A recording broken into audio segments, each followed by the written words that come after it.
You're locked into the only podcast for Maine high school basketball. The biggest names, past and present. It's Big Time Hoops, the podcast, right now. All right, ladies and gentlemen, welcome to another episode of Big Time Hoops, the podcast, and we're diving into the world of college basketball again. We got UMAINE assistant coach Tom Biskup joining us tonight. Tom, how are you doing? We talked a little bit before we came online, but for the folks out there, how are things at Orono right now? No, I'm good. Thanks for having me. I appreciate it. Thanks for doing what you do. It's really cool.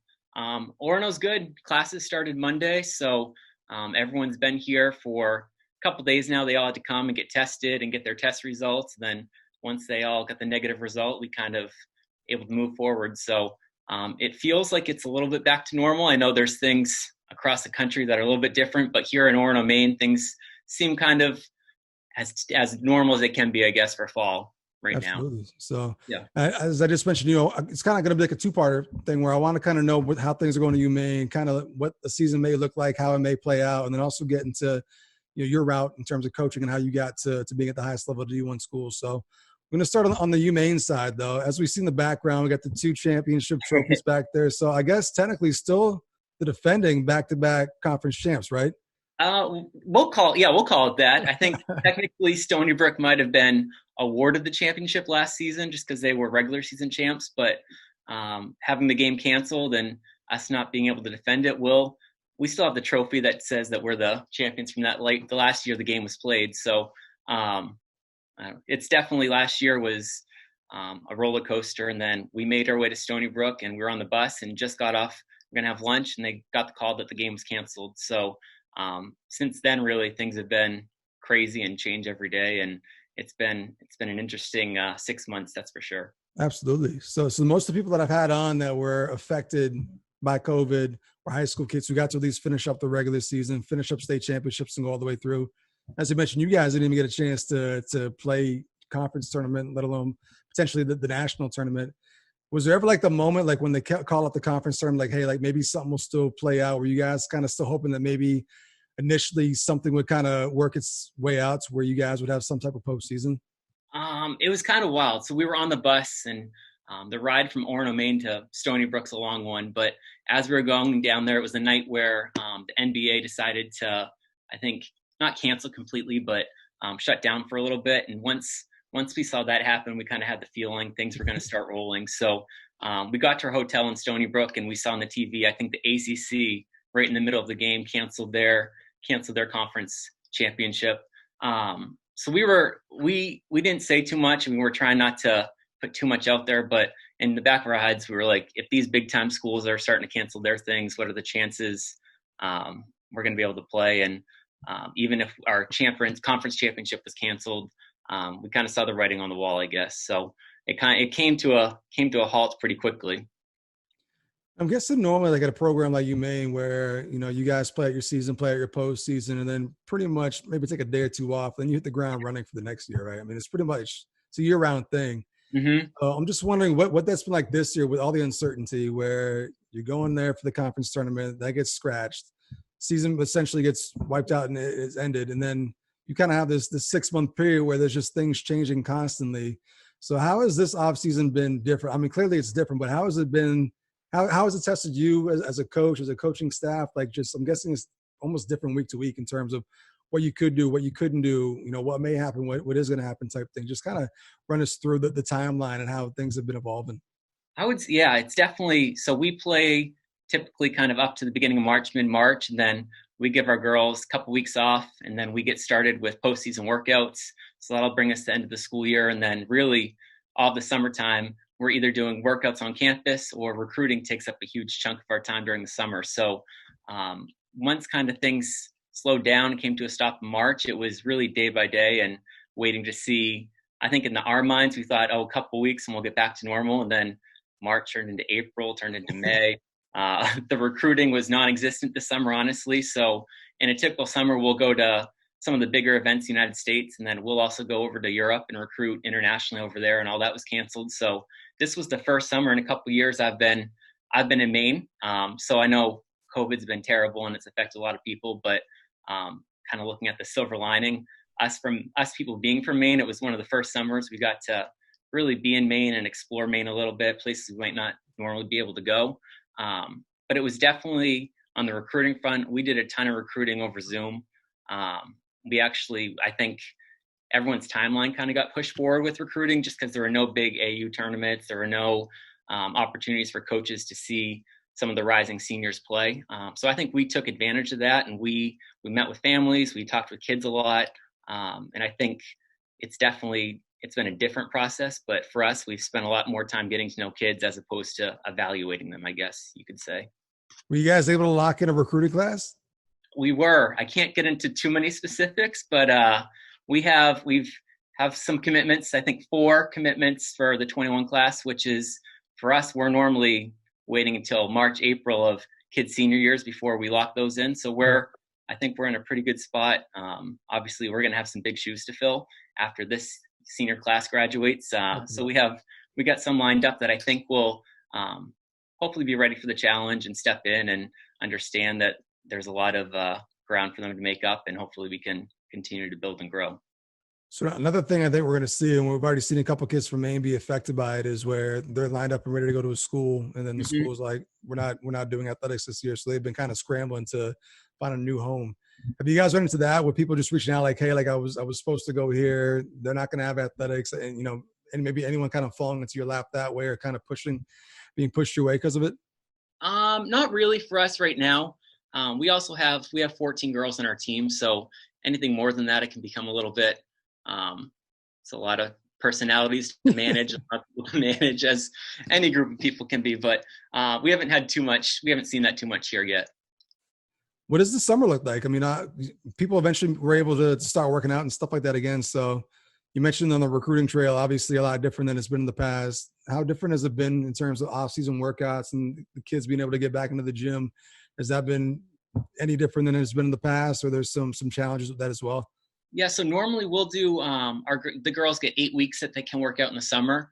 And in a typical summer, we have kids camps in July, so we'll have a lot of kids who come up here and we'll help out with that, and then we can do workouts with them. But really, we weren't allowed to have any kids back until almost the first week of August. So we were working from home. I was down in southern Maine with my parents for a lot of it. Coach Amy and Coach Courtney were up here. Priest kind of bounced back and forth from Van Buren and in Orono too. So we did a lot of stuff, we did a lot of Zoom meetings. We didn't meet a whole lot in person, but we made the most of it, I think. And then once August came, things started to kind of come into place, and we had some protocols in place where we felt like we could safely bring them back and start working out with them.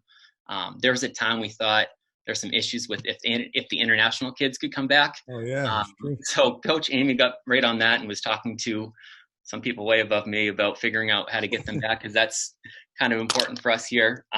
So that all got figured out, and then our kids, especially the Europeans, slowly trickled back to start workouts and be ready for school. So I saw some pictures last week of some of the girls in the gym, and they were wearing masks. And I'm curious, were you guys kind of treating were they elevation masks, maybe just like a cardio thing, or are these girls having to actually work out with masks? Is that like an actual thing that's been put in place that they need to wear masks when they work out? Yeah, that's one of the things. There's a bunch of different stipulations they put on us, but one of them is while they're in the gym here on campus, they have to wear a mask the whole time. So is that a local thing, or is that coming down from the NCAA? That's a school by school thing. Yeah. So our school, I think, is trying to be really cautious because we want to have a season. So we're doing whatever we can. But the first day, it was rough for some of them. I mean, some of the masks, you sweat through them, they just stick to you. So we weren't going too long with them. So we only had workouts for 45 minutes, but I think they got some extra cardio. It's just having to breathe through a layer of water, I guess. Absolutely. Yeah. It's only going to help them. They're going to be the best conditioned team by the time the season rolls around here. Hopefully. Yeah. And then you mentioned they're back on campus now, and there's kind of I forgot what you call it, with the NCAA is kind of calling it like a reconstitutional period or something like that. Yeah. Just like a reacclimation. The hope was, even before COVID, that there's more of a progression to get some of these kids who might not have played basketball throughout the summer, just get them reacclimated and kind of not start them right into the grind of the season. So slowly kind of bring them on board. And then with COVID, things definitely, they're being super cautious. So this first week, they're just doing kind of workouts on their own. They can go to open gym, and then starting next week, we'll start kind of the more typical preseason where they'll work out with us 3 or 4 times a week. They'll have weight training, and then kind of see, hopefully that goes well for a couple weeks. Then it kind of gets amped up to the next level, next phase of play for us. And Division I athletics is a huge commitment. I mean, it's pretty much from when you show up on campus the first day of semester, you're pretty much in it the entire school year, right? So I'm curious, what does it actually look like as of right now? What's the plan in terms of when's the season supposed to start? What's preseason look like? What's the timeline look like? And how is it different than years past? So right now we're really trying to plan for an on-start season until the NCAA makes a decision. There's been a couple dates thrown around of maybe push back the season or the first countable games until this date, or might be until later in November, early December. But until then, it's kind of our typical start to season. So this is not a great question. Amy's the one who normally works the numbers with the calendar, but once there's a date given, there's so many countable days before that you can start practice. So typically what we'll do is September will be our preseason, where it's just 8 hours that they have with us between individuals and weight room. So that's just 8 hours a week. We'll typically spend 4 with them, and then 4 will be with our strength and conditioning coach. And then once October 1st rolls around, that's when it gets up to your normal in-season training. So you have 20 hours per week to practice. So until things change on the NCAA's end, that's our plan. Our schedule, we have a non-conference schedule that's supposed to start beginning of November, and until things get pushed back, that's the date we're kind of circling and hoping for. But we'll, like anything that this past 6 months have taught us, it's to be flexible, and we'll see what happens, make the most of it. Absolutely. So last season definitely had its challenges, right? So, I mean, you guys came into the season, the defending back-to-back champs, and just were presented with obstacle after obstacle, right? Yeah. What are you most proud about the team in terms of how they responded over the course of last year? Because, I mean, you guys got dealt some heavy blows. But I would think heading into the postseason, you guys still kind of felt good about it. Like, you guys probably still felt like you had a fighting chance to come out of the conference, right? Yeah. I mean, I think it just goes to show what a tremendous job Coach Barron did building this program, and then Coach Amy taking over, and just the kids that we have here. We started the season with high expectations, and we were ready to play a really, really tough non-conference schedule. And then early on, our starting center, Fonnie Wadling, went down with a concussion in our preseason game. And then one of our first non-conference games, we were playing in Florida. Blanca, who was returning player of the year, defensive player of the year, she tore her ACL while we were playing Arizona State.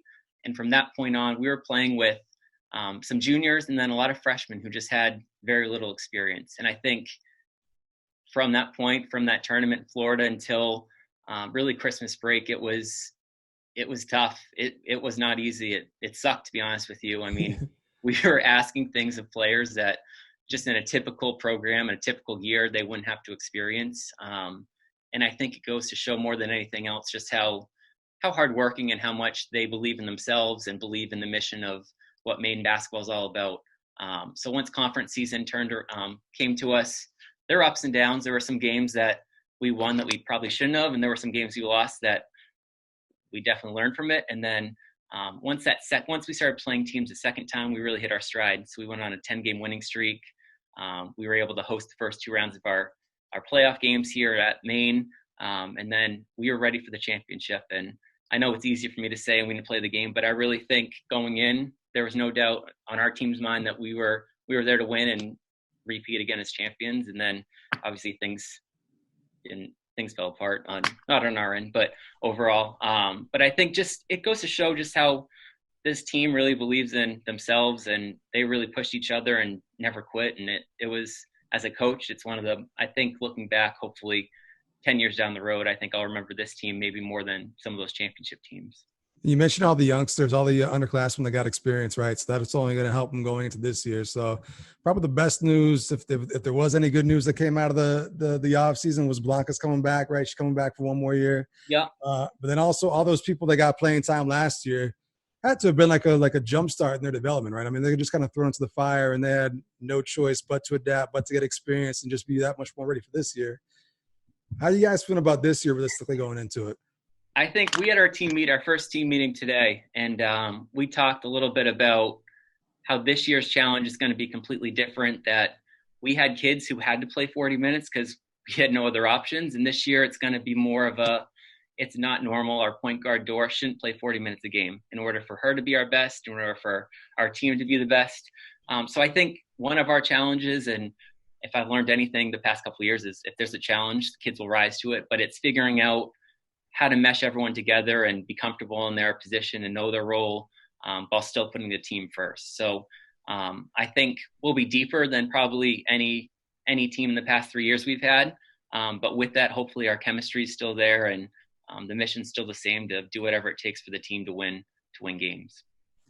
And I want to go back and talk about Blanca for a minute here. So obviously you guys got a very strong fan base right here in Central Maine, great home crowds. You guys are well supported. Mm-hmm. Maybe not so much throughout the state. Maybe they don't know about the girls as much downstate as they do here. For those that haven't had a chance to see Blanca play, just describe what type of player she is. You mentioned reigning offensive player of the year, defensive player of the year. And I remember watching her as a freshman, and you could just tell, like, okay, like she's going to be something. But, like, yep. I think even the jump she made might have even surprised you guys and the coaching staff, and she just seems to get better and better. So for those that haven't had a chance to see her play or aren't familiar with her, just go ahead and describe just how special of a player she is. Well, I know my first time I ever saw her, I came in, it was her sophomore season when I got the job up here, and they had her doing 2-ball handling in the gym. And I heard she was supposed to be pretty good, and she's trying to dribble these 2 balls, and it looked awkward as hell. So she's just an awkward player when you first see her. But she is someone who, from her freshman year until now her 5th year, she's gotten better. And I think the basketball piece for sure has been something that she's improved on, and she's watched a lot of film and she's put the time in on the court. But I think it's the mental piece that she's really grown, especially the first couple of years. I think they were unexpected. She kind of had a breakout year her sophomore season. But she, after that sophomore season, I think really committed to, she wants to be the best, and she's competitive as heck, and she's going to do whatever it takes to be the best and to really leave her mark on the program. So she's about 6 feet for a guard. She has super long arms. So defensively, she's got her hands on a lot of loose balls, which really feeds into her offense. Then offensively, she can really do a little bit of everything. Something we talked about for her is she can drive to the basket. She's got a weird spin move, but she really needed to improve her 3-point shot from her junior season. So that was something her senior year that should have been last year that she'd worked on. And I think going into this 5th year will be even more evident just how well-rounded she is and just prepared she is for kind of whatever defensively other teams throw at her. And health-wise, she back? She 100%? She ready to go? Yeah, actually today she got cleared 100%. So she is back, and she can do full contact. Once we start doing scrimmaging, all that stuff, she'll be able to go all the way. So it was good news for us today here. And she's one of those imports. I mean, you guys have had a lot of success recruiting wise with this overseas thing. And I'm just curious, is it more so a necessity? Because maybe you don't get like some of the kids that are from, Southern New England, New York and stuff like that. Is it just one of those things where you guys had to kind of get creative initially and then just had success and that's kind of like you just got that pipeline coming in? What is it about European imports coming here to Maine and doing so well? I think it's twofold. I think originally it was if we went and saw a kid in Connecticut that we really, really liked, a kid that was a high D1 kid or even mid-major level, in order for her to get to Maine, she's got to pass through 10 or 15 other D1 schools that are closer to home. Yeah. And for some kids is really important for them to be close to home. They just have a lot more options and a lot more offers, I'd say, than some of the European kids. And when we go to Europe, honestly, in a lot of ways, they're a lot less maintenance than some of these kids from the United States, For them, they're super grateful for the opportunity. They're looking for a place where basketball is really important. I think that's something special about Maine, that we do have a great fan base. We play at a high level. And also kind of our style of play is not completely, but it's a little bit more in line with the European, where our post players got to be versatile. They got to be able to step out and pass the ball.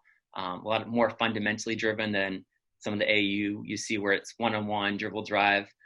So I think there's all kinds of components that fit into it. And then I think once we have success with a couple players who come here from Europe and they've had great careers and great experiences, that then perpetuates and kind of keeps things rolling with some other Europeans that are looking for a home that they know that they'll be supported in a place that they'll have a great basketball career, but also school and everything else. So, So you mentioned the challenges of trying to recruit someone from Southern New England, but I'm guessing there's also challenges with recruiting kids from right here in Maine, right? Because they probably want to do the opposite. They probably want to get out of Maine and go someplace, go to like these bigger schools. Because I mean, we have no shortage of talent, but they don't seem to stay home. Is there a challenge there trying to keep kids home, or is it just more so you guys have had success with the European route and you guys are kind of going that route instead? I think, and I hope Amy doesn't get mad at me for saying this, but I think there's like a misconception that we don't recruit Maine kids or that we don't go hard after Maine kids. And that's simply not true. I think each kid's different and what's important to them is different and what they're looking for is different. And as a coaching staff, you respect that and know that, you know what, UMAINE's not for everyone. And for an 18-year-old kid who's looking at college opportunities and they've lived in Maine their whole life, they might want to try something else, which I think is perfectly reasonable. With that said, I think the Maine kids that we do recruit and that do end up coming here and have careers here, they understand that it's really special and it's not for everyone. When you play for Maine, all eyes are on you and the whole state is really looking at you as the Maine kid to succeed and to do well. You look at Parise Rosignol, who I know is a Northern Maine girl, but she's seen it all here at Maine. And then once she finally figured out, once she put it all together, she lived in this superstardom of Maine basketball and Parise Rosignol and UMAINE. So I think there are challenges, definitely. We're 2 hours north of Portland. So if you're in Portland, you can drive 2 hours south and be in Boston. But for kids who want to play at a program where we win championships, we play in front of the second highest attended female basketball games in New England behind UConn. You can't compete with that, I don't think. So when kids talk to us about what matters, if those things matter, then it kind of helps with us recruiting and seeing, you know what, this is the place that you want to end up. You mentioned how you guys have had success getting Maine kids. Seems like there's always a kid from Maine on the roster going back. I don't know how far, probably since the beginning of time. And just on the coaching staff, you got Amy, who went to UMAINE. Yep. You mentioned Parise and Courtney, right? All three of them. And then also this year, still bringing them in. So Lexi Middlestad, who we had on the podcast a couple months back. Yep. She's part of that freshman class. So who else do you guys have coming in this year? Who else can you talk to us about? Yeah, so we have 6 kids coming in the freshman class. So it's definitely a different dynamic. We have six freshmen and then 8 seniors and 3 sophomores. So we don't have any juniors. But so those 6, we have Lexi from Maine who's been on this podcast before, and she's come in and she's been able to do workouts with us, and she works hard, which is really the first thing that you need to do in order to play Division I play for us here. We have 2 girls from Spain, so Alba and Lara. Alba's a point guard. She's someone who I think will learn a lot this year from Dor, who's our senior point guard and has started every game since her freshman year. And then Lara is kind of like a 3-4, can shoot the ball, can also post up if she needs to. So those are our 2 Spanish girls. We have a girl from Denmark, Caroline, who is probably about 5'11", 6 feet, who's really versatile, plays defense really, really, really hard. She's someone who, when Coach Amy and I went over to the European Championships, she's someone who, when you watch a game and if you're looking for kind of if you're just watching a game and seeing who scores the most points or who might have the most raw talent, you might miss her. But if you watch enough of her team play, she makes an impact all the time, all over the floor.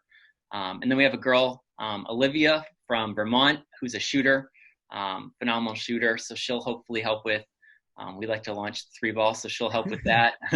And then we have Katie White she's from Virginia area. So she played for the same program that Maeve Carroll played for AU-wise. And she'll bring a post presence to us and has an opportunity to earn some minutes at the post spot too. So with those 6 and then what we have coming back, I think we have a lot of really good pieces to work around.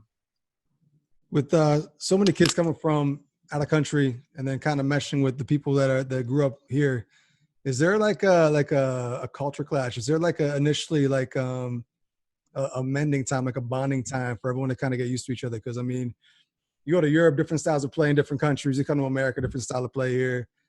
I'm guessing on the court, there's that takes some time to just kind of blend and get used to each other, but also personality-wise. Have you guys noticed that, or do you guys have the type of culture in place where everyone just kind of seems to come in and you guys recruit people that fit your culture and fit the program, and there's not really that much trouble?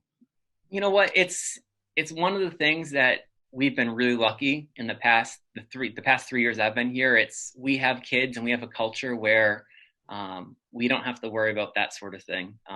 When you're a part of our program, as soon as you step on campus, you're a part of it, and our upperclassmen take care of you. And there's no rank. You're one of us, and we're all going to do what we need to do to get better. It takes, like anything, like getting like any sort of friendship relationship, takes time to grow that, get comfortable, to build that trust. That's important. But I think something that our program really stands on is our family aspect, and that once you're part of it, it's something special and something that they're going to look out for you on the court, off the court. So it's really, we've been fortunate. We haven't had to worry too much about that in the past few years. So hopefully everything gets rolling here soon, because I really want to see, like, I feel like I haven't watched basketball forever. I'm excited to see it get going here. Oh, I know. Coaching staff wise, how do you guys get along? You mentioned who's on the coaching staff. You mentioned Paris, Courtney, Amy. Seems like you guys are a tight-knit bunch. The other two girls have been to the program. Amy's, was there as a player. There's a coach now. Do you guys get along good? Like, is it a pretty close coaching staff, or what? Are you guys get along as well as the players do? Yeah, I mean, I think it comes back to, I know all of us, myself, Courtney, and Paris, we're all here because we respect Amy, and we believe in what she's building, what she's built. And we think, as far as I'm concerned, I work for someone who I learned so much from in the past 3 years. I've learned a ton, and I'm continuing to learn a lot. So I think it's built. The first part is the respect piece, and just how much we appreciate all that she knows, all that she does, which I think really helps with then. We are a close staff. We all we do what we need to do work-wise, but we like to have fun doing it too. So I don't know. I don't know that it's like that everywhere. I think there's programs where it's a little bit more separated, I guess, segmented as far as coaching staff-wise. But I think what we have going here is special. I think when we recruit kids, they see that we care about this program a lot. We care about our teammate, the girls on our team. So it's an interesting crew. So everyone's got their own little personality, but it all works together. Coach Amy. All right. So she inherited players that were recruited by the previous regime. So she won with those players. She's winning with her players now, players that she's bringing in. Like, there's been no drop in the level of success. Can you just speak to what it is that she's doing so well, or how is she able to relate to these players? And how has she been able to keep just program hasn't skipped a beat? And like you said, going into this year too, like, you guys got to feel good about coming out on top again. What is it about Coach Amy that she's just doing so well and just is connecting with the players and bringing the right players in that has you guys just on top, really? I think there's a few things. I think one of the biggest things she's taught me about coaching is you got to be who you are, and you can't try to replicate someone else, and you can't be someone else. So she is who she is. She knows who she is. She's super transparent, and she doesn't play any games with the girls. So who she is when she's recruiting you is the same as she's going to be coaching on the sideline, who's going to be the same as on long bus rides.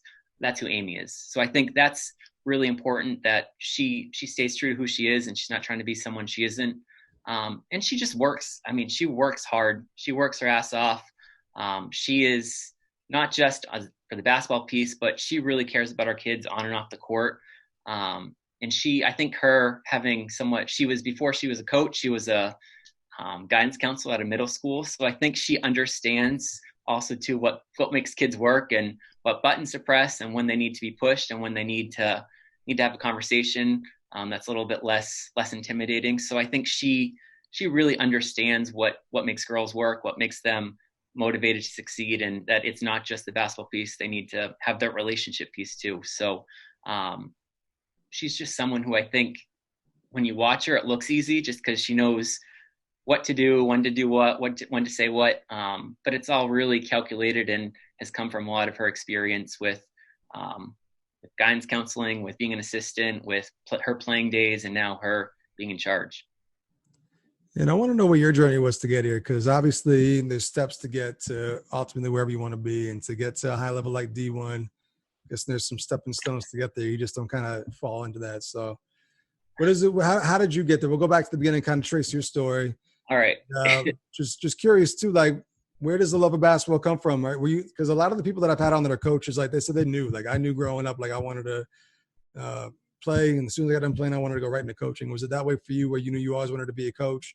Where does that love come from, and where did it all begin? My story to coaching is definitely, it's a different one. It's not typical. So I went to South Portland High School, didn't play basketball there for the high school team. I played on the rec team. I played pickup after school, but just playing for the basketball, I have a twin brother, so that was his thing to do. And he wasn't great at it either, but he played basketball on the team. And then I just I was a fan. So that was through high school. And then when I went to college, I went to the University of Maine. And in my head, I thought I was going to be a teacher. So I studied education. And then it was, throughout college, I liked basketball. I was a fan of especially college basketball. And then I think it was my senior year. It was Coach Barron's first year here at UMAINE. He was hired to take over the women's program. And I said, you know what? His resume was as impressive as you can get. So he was at Baylor, he was at NC State. I said, if I think I want to be a basketball coach, I might have an interest in that. I gotta try to learn some more, and what better person to learn from than him. So my senior year, I asked to be a manager on the team, and it was his first year. So it was a rough year. It was a rebuilding year for sure. But he was gracious enough to let me be a manager, which I was able to be at every practice. I was able to watch film. I traveled with them to games. So I saw kind of an introductory level to what it took to be a coach. So then after I graduated, I started teaching. And actually down at SMTC in Southern Maine, I was a volunteer there for 2 years. And then it was my second year there. After my second year, the head coach, who was Julia Howe at the time, she knew Carla Flaherty. She had worked for Carla Flaherty, who was at Bates and took over at Roanoke College. And she said, hey, do you know anyone that would want to possibly move out to Virginia and coach full time? So I was teaching fourth grade, and it wasn't going great, to be honest with you. It was tough. And I said, you know what, if I'm going to try something, I got to take the jump now. So I moved to Virginia. I was there for 3 years. And when I was at Maine, I got to know Amy and stayed in touch with her. And so after 3 years at Roanoke, she called, and there was a position on her staff as the director of operations. And again, I jumped at it and said, if I'm going to learn from someone, I think she's one of the best ones I could learn from. And nothing was guaranteed. So my pay that first year was rough. I had to work 6 or 7 extra. I sent Amy one day, I sent her my resume from my time when I was the director of operations and on all my side jobs. So I was an ice cream scooper. I was a crossing guard for 2 weeks. But I knew that coaching was something I was passionate about. So I was willing to kind of just work at it, and kept doing it. And then a coaching position opened up, and Amy somehow picked me to do that. And that was a couple of years ago, and we're just rolling, just hoping to keep rolling. So quite the journey right there. I want to go back to the director of operations things, because I've talked to some other guys who have done that too, like as part of their progression from just getting the coaching gig to getting a head coaching gig. So just explain like all the work that goes into that position. So you're pretty much everything besides basketball piece that comes to like the team, you're sort of responsible for. So it's team travel, it's flights, it's hotels, it's food before the games, after the games. In practice, they'll have you running the scoreboard, they'll have you keeping stats. They'll do some of the office work, so helping with class schedules and being the person who talks with the academic coordinator. So it's really, you're more of it's not so much on the court stuff, it's all the stuff kind of running in the background in order to make a team, a Division I team run successfully. But because of that, you get to be at every practice and be in the locker room during film sessions. So for me, it was, I'm going to use that year just to learn in and soak as much as possible, knowing that I wanted to be a coach. And I think if you go in with that attitude, you can really take a lot out of it. And I was fortunate enough the next year that Amy saw that I might have some skill and some ability and trusted to give me that position. And that's where I'm at now. Yeah. Another thing you mentioned too is how you kind of started out being a manager. So, I mean, that's two things you did right there that aren't directly, not directly coaching. Like, you're not actually coaching players, but you're around the program, you're around players. How do all these little things add up to experience? I mean, experience is everything, right? So, I mean, that's what you want. You want to gain experience. How can experience from being a manager, from being director of basketball operations, like how do those things contribute to eventually becoming a coach? Like, how do you look back on things you gained from that and use it now being an actual assistant on the staff? I think just wherever you're at. So there are some great experiences. There might be some experiences that weren't so great, but you learn what you think or what you want your program to look like if you're ever given that opportunity. You learn, you know what, I was here and I didn't like how this was, so how can I bring that into my coaching philosophy? And I think you just learn, if you're willing to absorb information and just see how things are done at different places, what will work for you. So like I said, Coach Amy is big on, you got to be who you are. So I don't think you're never going to change who you are as a person and your beliefs and your personality, but there are definitely things on the court, X's and O's wise, that one coach might do that another coach might not do. And for you, it's a great opportunity just to dive into that and see what works for you or what kind of fits your style.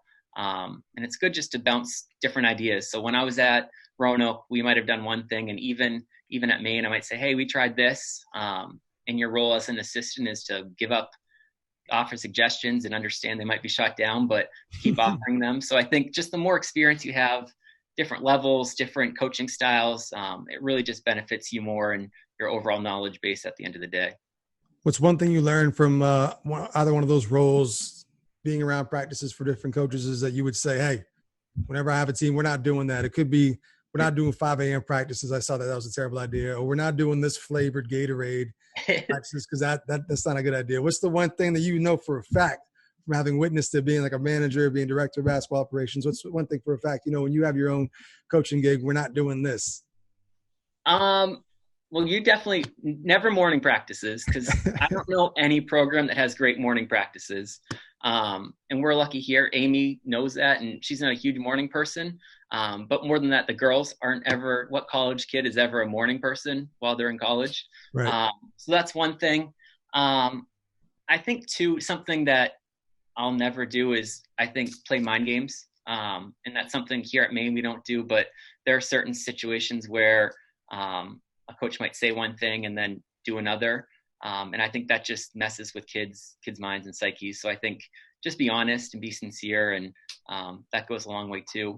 Trying to think what else. I'll never either. This is something else that I would never do. I would never make all of the coaches, like every single person, wear the same thing, like on game day. Like we travel someplace and it looks like a bunch of, they're all wearing the same thing, and it takes too much coordination and not my style. So I would never do that either. Give the kids some freedom right there, right? Have to. Yeah. All right. For those that have never been to a UMAINE game and haven't seen you guys or the coaching staff on the sideline, which coach are you? Are you the one jumping up and down with the clipboard? Are you the one hassling the refs? Are you the one right behind the head coach kind of whispering, you're like, hey, we should try this? Are you the one who kind of pulls the players aside and has a little heart-to-heart with them on the bench? Like, which one do you fit? Which coaching profile?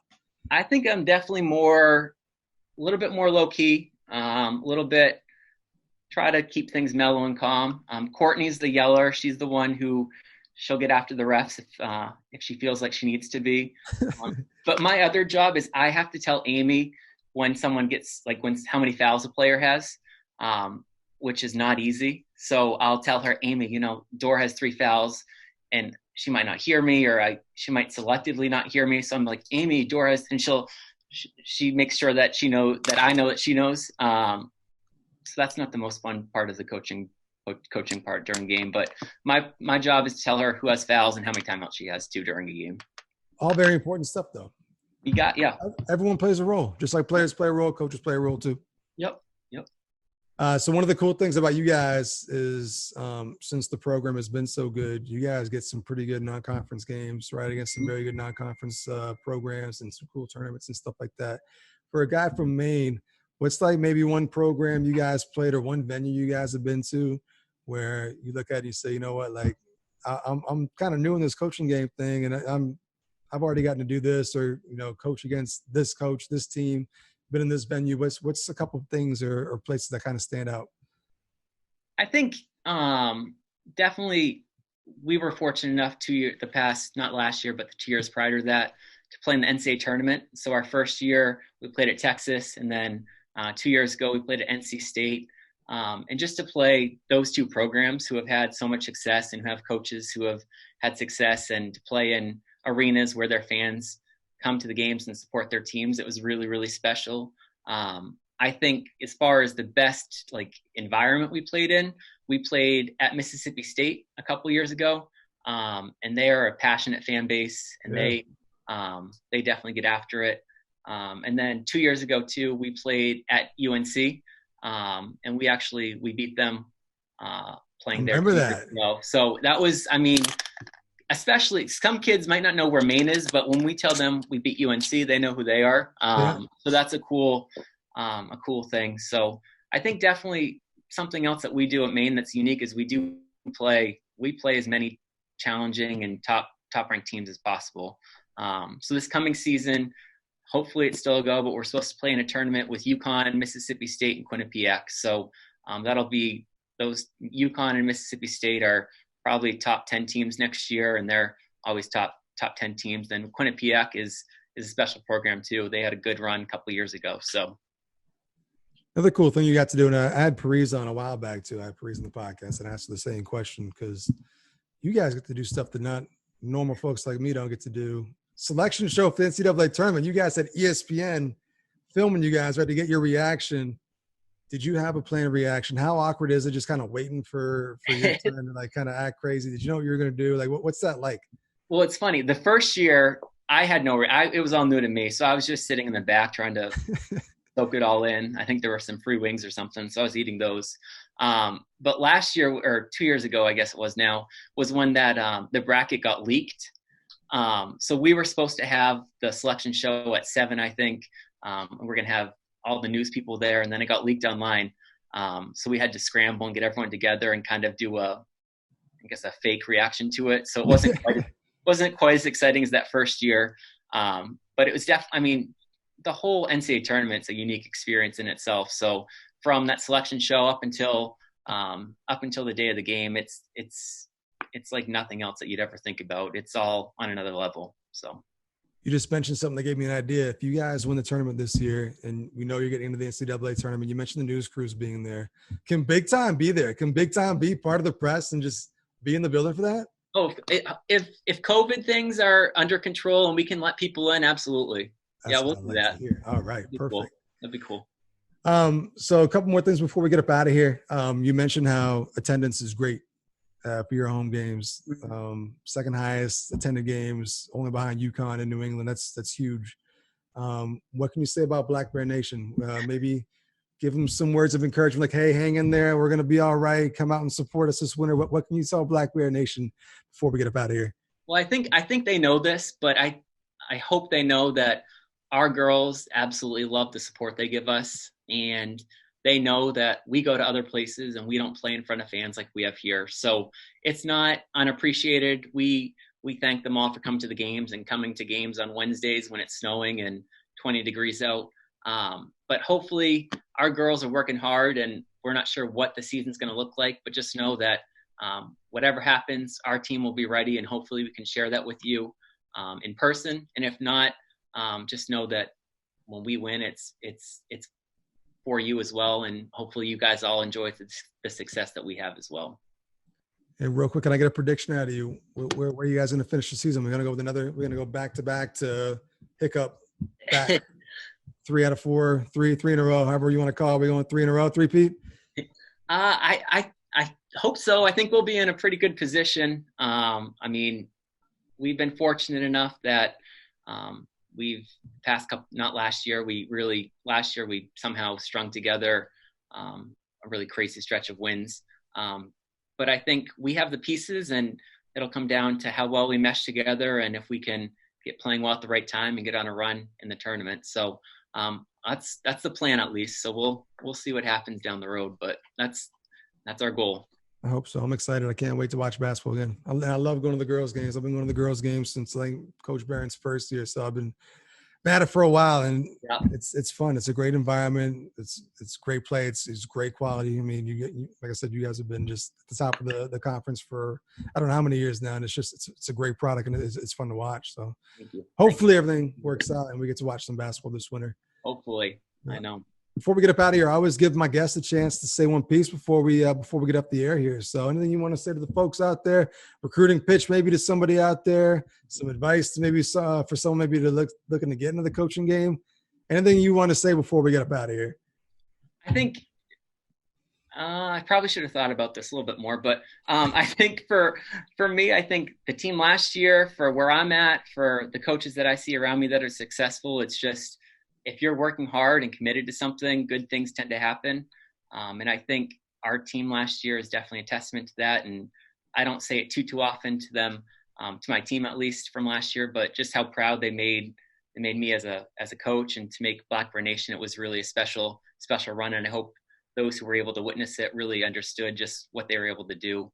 And that Maine is a special place. And even when we might not have all the pieces like last year, we still we'll try to find a way to win, and that's what Maine women's basketball is all about. Absolutely. So shout out to Tom Biskup for coming through tonight on Big Time Hoops, the podcast. Like I said, I've been a big fan of the program, and the coaching staff is great. The players are great, and hopefully everything gets back to normal very quickly here so we can get back to Black Bear Hoops, because it's the best thing going all winter long around here. Seriously. I mean, what else are you going to do? It's the best show in town, right? It needs something to look forward to. So absolutely. Yeah. So make sure to check out all of our future episodes and all of our past episodes. Go check them out on Apple Podcast, YouTube, Facebook, Spotify. They're up there. And check out all the previous ones. Mentioned Parise Rosnell. Go check out her episode if you haven't listened to Parise's, and Lexi. Also, the freshman at UMAINE this year. Go check out her episode. So thank you for watching and listening. And we'll see you next week with another big time episode of Big Time Hoops, the podcast. See ya. Thank you for doing that, Tom. I appreciate it, man.